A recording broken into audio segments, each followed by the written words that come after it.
Week 24. The doctor said the baby was healthy, 24 weeks along. When I pressed the small monitor to my belly, the heartbeat sounded like little birds' wings, fast, fluttering, alive. I thought to myself, as long as I have this child, nothing can tear our family apart. That evening, my husband came home late. A faint mint fragrance followed him inside. It wasn't the woody cologne I had given him on his last birthday.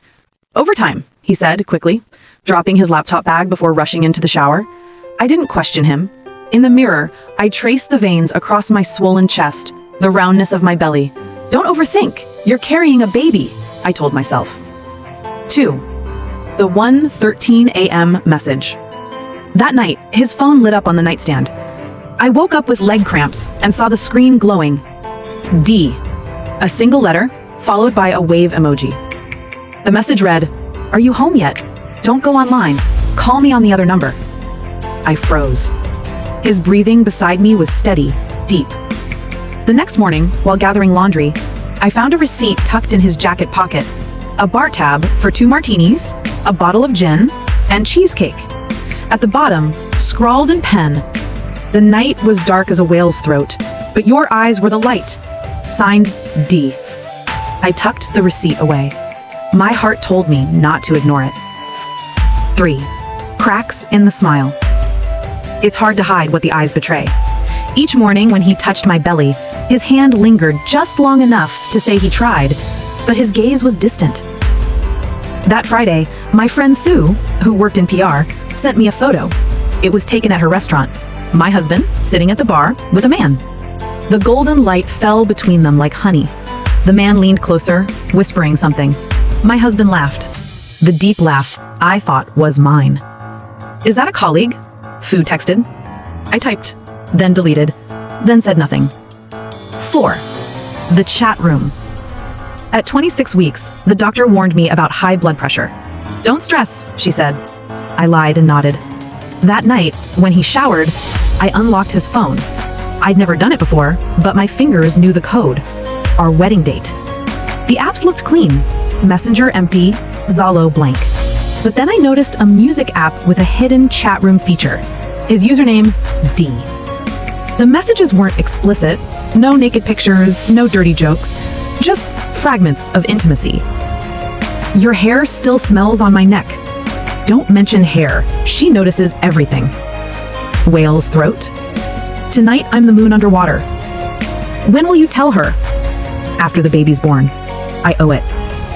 "Oh, who?" "The child." It was worse than a one-night stand. It was poetry. 5. The baby kicks. That night, the baby kicked so hard I cried out. He rushed to help, fumbling. I stared at him. "Is there something you want to tell me?" Silence. The air purifier hummed. Finally, he shook his head like a boy denying he had broken something. "All right," I said, flatly. "Go back to sleep." I turned away. His back was cold. 6. Meeting D. I went to the restaurant. The bartender with the fade haircut wasn't there. The manager smiled. "Dwi comes at 5 p.m. Dwi. D. At 5:20, he called. His voice was deep, careful. "You wanted to meet me?" "I'm his wife," I said. Silence bled through the line. We met by the lake. He was tall, lean, with a tattoo of waves on his wrist. And yes, he smelled of mint. He said, "I'm sorry. I didn't want you to find out this way." "Like this? Or like the bar photo?" I sneered. He lowered his head. "I knew him before your marriage. We broke up because we were afraid. Last year, we found each other again." My throat tightened.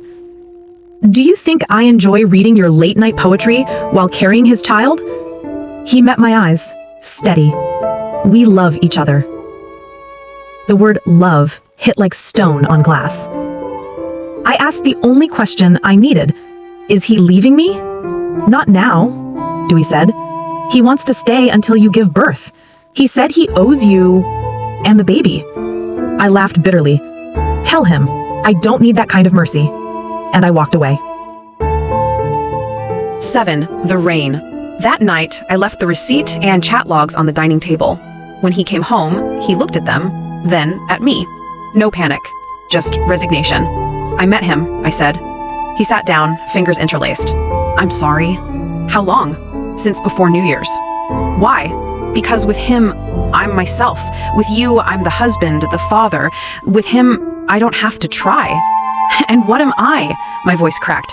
Just a belly? Carrying your child? While you write poetry for another man? He closed his eyes. I'm sorry. Don't apologize, I spat. Give me the truth. Do you plan to leave? Not until the baby's born, he whispered. After that, if you want a divorce, I'll sign. I stared. The baby shifted inside me. Fine. Stay. But from tonight, the couch is yours. 8. Parallel lines. We became 2 train tracks. He drove me to doctor's visits, carried warm water for my swollen feet, read articles about prenatal depression. At night, I heard his phone buzz with coded words to Dewey. I began therapy. The counselor asked, "What do you want?" I want peace. Before or after the truth? I had no answer. That night, I wrote 2 letters. One to the husband I wanted, and one to the husband he truly was. The first was filled with dinners, doors opening, arms after work. The second was mostly blank spaces. That's when I realized what hurt most wasn't losing him, it was losing the version of him I invented. 8. The delivery. The morning of the scheduled C-section, the sky was impossibly clear. He held my hand at the door. I'm here. I know. I didn't look at him.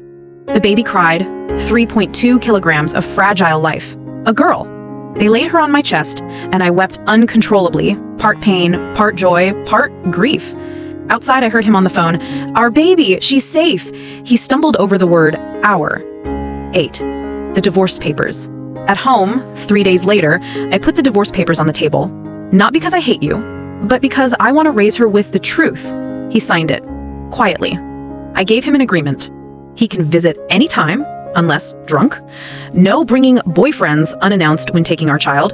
We tell her the truth when she's old enough without vilifying each other. Tears streaked his face. Thank you. Don't thank me, I said. Just live honestly. 11. A meeting with Dewey. A month later, Dewey asked to meet. I brought the baby. He brought a teddy bear and lavender oil. For her, he said. I don't hate you, I surprised myself by saying. I hate how it happened. He looked at my daughter with a soft, faraway gaze. You're a good mother. I asked bluntly, are you happy? He paused. We're learning to be. It's not easy, but it's the path we chose. I nodded. Sometimes that's all people can do. Choose a rocky road and walk it. 12. Nights after. At night, my baby cried with colic. I sang the lullaby my mother once sang to me. Somewhere between notes, I realized I had forgiven. Not him, not Dewey, but myself, for believing marriage was an unbreakable wall. Forgiveness didn't mean forgetting. It meant my heart could hold both a child and the truth without breaking. 13. The park. One afternoon, I pushed the stroller by the lake. My daughter slept, her lips twitching as if dreaming. I thought, she will grow up with 2 parents, and maybe someday another man named Dewey. Will she be confused? Maybe.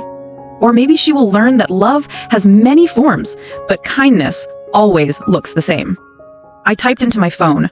Today I ended my marriage, not because I failed, but because I saw it clearly. Today I start raising my daughter with 2 things, milk and truth. 14. Final light. That evening, he texted me, next week, may I introduce Dewey to her? At the park. You'll be there too. I looked at my baby, asleep against my chest. Yes, I replied, but I'll prepare her first, slowly. I set the phone down, inhaled the faint mint leaves I had planted on the balcony. Mint was just mint now, not betrayal, not perfume. I smiled faintly. For the first time in months, I felt free.